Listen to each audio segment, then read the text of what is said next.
اس لیے مسلمانوں آپ اسلامک اسکول کھولنے کی کوشش کرو، اسلامک کالج قائم کرو، اسلامک اسکول قائم کرو، لیکن اس میں اسلامی تہذیب زندہ کرو، اسلامی ثقافت، اسلامی تمدن زندہ کرو۔ میں نے ایک حدیث پڑھی تھی، میں یہ بات کہہ کر کے اپنی بات کو ختم کروں گا۔ میں نے ایک حدیث پڑھی تھی کہ آدمی شام کو کافر ہوگا، صبح مسلمان ہوگا، صبح کافر ہوگا، شام کو مسلمان ہوگا، یعنی اس طریقے سے اختلاف پیدا ہوتا رہے گا۔ تو پھر میں نے غور کیا کہ اللہ کے رسول صلی اللہ علیہ وسلم کی اس حدیث کی تناظر میں کہیں ایسا تو نہیں کہ مسلمانوں کا ایک بڑا طبقہ مرتد ہو چکا ہو، ایک بڑا طبقہ کافر ہو چکا ہو۔ پھر میں نے جب بہت غور کیا اور میں نے اپنے اکابر کی کتابیں پڑھی، مولانا تھانوی رحمۃ اللہ علیہ کی کتابیں پڑھی اور بڑے بڑے لوگوں کی کتابیں پڑھی، تو مجھے محسوس ہوا کہ عام تو عام خاص لوگوں کے ایمان کی بھی گارنٹی نہیں دی جا سکتی اس زمانے میں،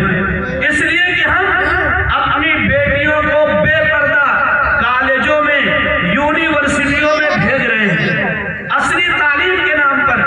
دنیاوی تعلیم کے نام پر،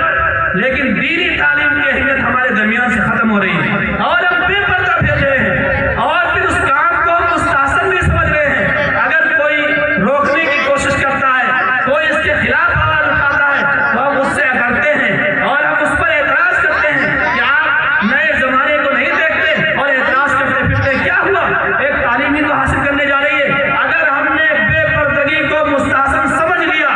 اور ہم نے اس تعلیم کو اہمیت دی، اس کے برخلاف قرآن کریم کے تعلیم کی ہمارے دل کے اندر اہمیت نہیں رہ گئی، تو گویا کہ ہم نے اللہ کی حرام کردہ چیزوں کو حلال سمجھ لیا، اور یہی تو کفر ہے کہ جو اللہ نے حرام کیا ہے ہم اس کو اپنے من سے حلال سمجھ لیں، یہ کھلا ہوا کفر ہے۔ اس لیے اس دور میں اگر ہمیں بچنا ہے تو اپنے کالج اور یونیورسٹی قائم کرنے پڑیں گے، اپنی تجوریوں کو کھٹکھٹانا پڑے گا۔ مسلمان ایسے عشرت میں مولانا مدرسی صاحب نے ایک بات اور کہی کہ دیکھیے غیروں میں تعلیم زندہ ہو چکی ہے۔ آج غیر کے ہر گھر میں جائیے، وہاں پر آپ کو افسر ملیں گے، وہاں پر بڑے بڑے پڑھے لکھے لوگ ملیں گے، لیکن مسلمانوں کے گھروں میں آج جا کر کے دیکھیے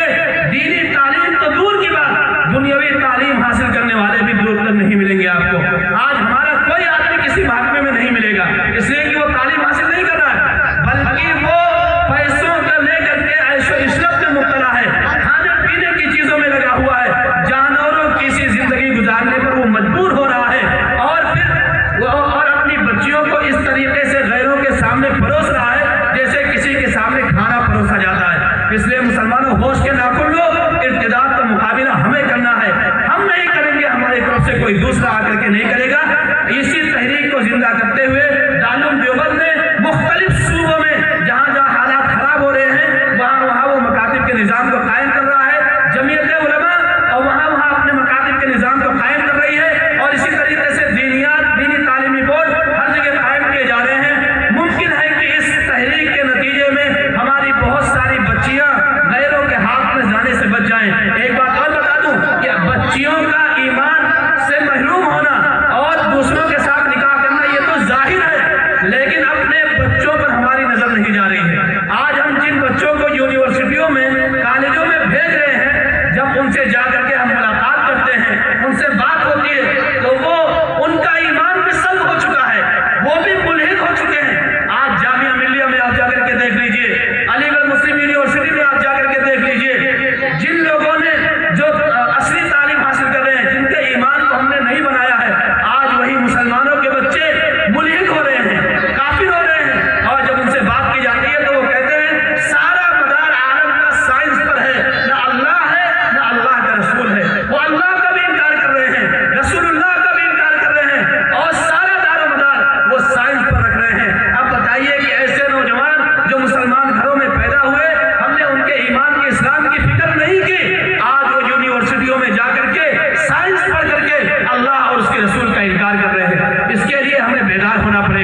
ہوتا رہے گا. اللہ تعالی ہم سب کو کہنے اور سننے سے زیادہ عمل کرنے کی توفیق عطا فرمائے اور مکاتب کے نظام کو مضبوطی کے ساتھ چلانے کی توفیق عطا فرمائے. وآخر دعوانا الحمدللہ رب العالمین.